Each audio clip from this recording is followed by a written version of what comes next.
Good morning mga kagabay. So I'm here now at Casa Simeon for my driver guide tour. For this time, driver guide na naman ako. This is my second booking after the pandemic. So I will be handle two guests. We'll be doing Camalig Adventure Tour. So see you!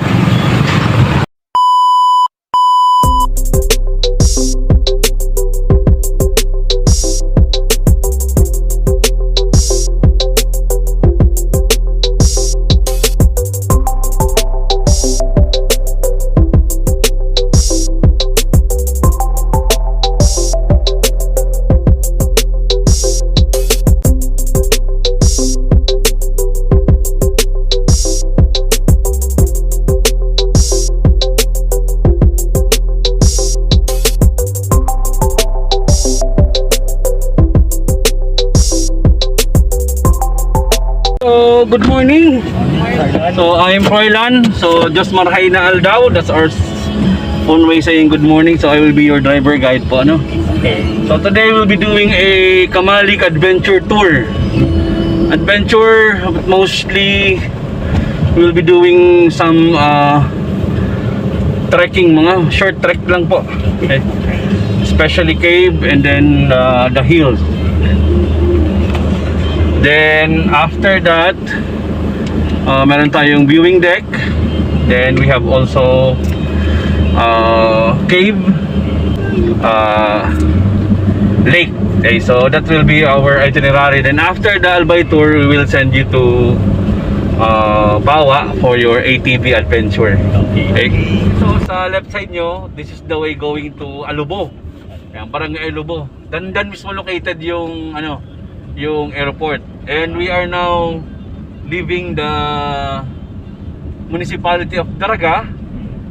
So welcome to the town of Camalig. So ito na yung southern part ng Camalig. So siguro mga 5 minutes we'll be there sa ating first stop, which is the Huyop-Huyopan Cave. Okay mga kagabay, so we arrived here on our first stop, Huyop-Huyopan Cave. So we will now proceed to the main entrance for the trekking. So endorse ko rin yung guest ko dun sa local guide, local community guide.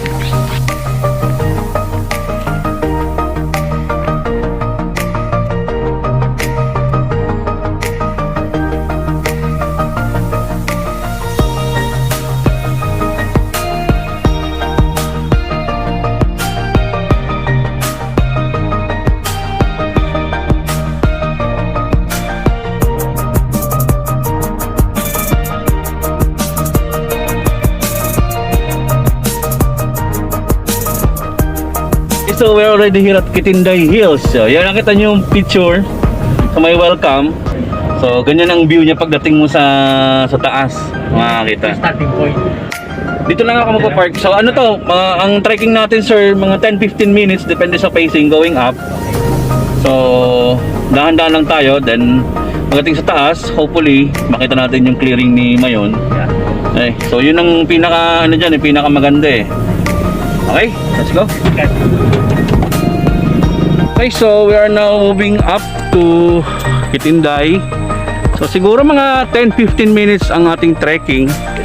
Depende sa pacing. Pero ano lang, medyo madulas kasi umulan ng itong mga nakarang araw.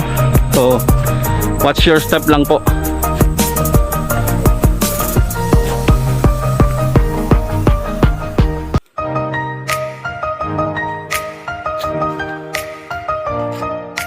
Rest.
So, okay guys, so we're done with our Camalig Adventure Tour. Nakapag-lunch na yung guests ko. So now, we are now ready to proceed for Pawa para mag-ATV adventure naman ng aking guests. So, andito na kami ngayon sa ATV site sa Barangay Pawa for the part 2 ng tour ng aking guest. So, ngayon, mag-ATV po sila, nag-test drive na sila.